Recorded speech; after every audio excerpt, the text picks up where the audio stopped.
Tim Cook gets to keep his job, right? At least for now. This is a massive, massive, massive quarter. This is a home run, their greatest quarter ever by orders of magnitude. It's a gigantic beat on overall revenue. China is back. You have a big beat on the iPhone in particular. $85 billion quarter is just insane. The installed base, 2.5 billion. The numbers are just beyond excellent. We could ignore the fact they missed on wearables, home and accessories. We can ignore the fact they missed on Mac.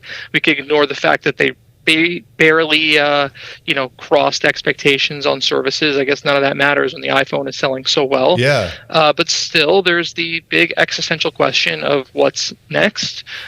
It's an important question because of AI, and Apple absolutely needs to figure out its AI strategy. There needs to be an AI reckoning of some sort there.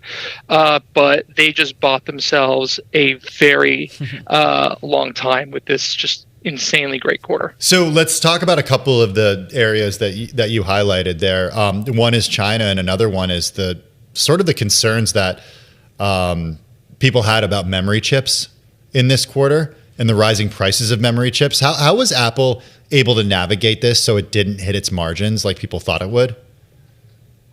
They buy components and memory components quarters and months in advance, sometimes years in advance. They have these deals struck.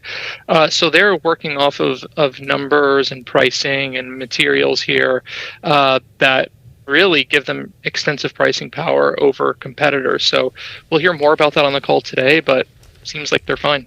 Mark, I love this. I mean, I'm looking at our live blog, so you must have kicked this out before you jumped on air with us. But you did mention that the significant things on the call, you've already talked about the AI strategy. Succession, you've kind of said maybe that's off the table for now because this was such a blowout quarter.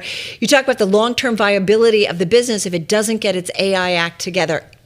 It's hard to even think about that when you see the numbers here and just what a big company this is and how significant it is, I feel like, in so many different people's lives. Like, I have an Apple household. I think Tim has an Apple household. Is that really the long-term viability if they don't get AI together? They call me Tim Apple, in fact. They do. Yes. I said long-term, right? And I'm talking really long. Okay. The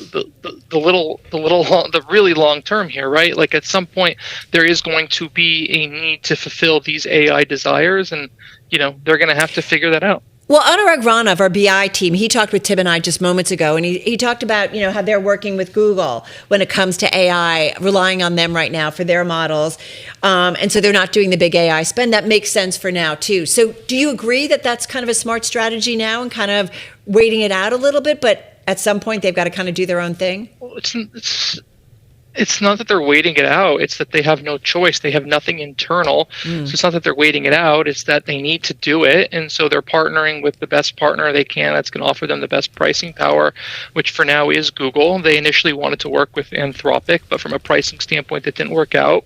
They couldn't work with OpenAI because they're, hardcore competitors at this point. So Google is all who was left, and obviously the judge didn't break up the search deal there, so it made sense and it aligned pretty nicely for them. Okay, do we know yet how Apple was able to beat expectations in China? Once again, for the first quarter, the most recent quarter, Greater China revenue came in at $25.53 billion. $21.82 was the estimate. You said it minutes ago, it is back in China. You're holding up an iPhone right now. That's what they did? I'm answering your question. It was the iPhone 17? The color orange. Oh, it's the color orange. It's that easy? No, this is the Pro Max. No, it's design. People buy the new designs. This is the first new design in half a decade. It got it done. That's why you do new designs, because you're trying to bring in new customers. You're trying to spur upgrades, and that's the way to do it. Didn't they know that? Of course they know that, but it takes time to do these new designs, and you kind of want to get it right. And then you can't do it too often, because if you do it too often, it doesn't have the power that it has if you do it only every so often. Hey, I want to roll into this, a story you've got on the Bloomberg that you put out today, and this has to do with Apple buying the Israeli AI startup that interprets facial movement, QAI. Is this important? I think it's going to enable some features for future AirPods and smart glasses and mixed reality headsets and all that, but it's not fundamental to the overall AI strategy. which I think they're still trying to figure out. Also, it's just one piece of the puzzle.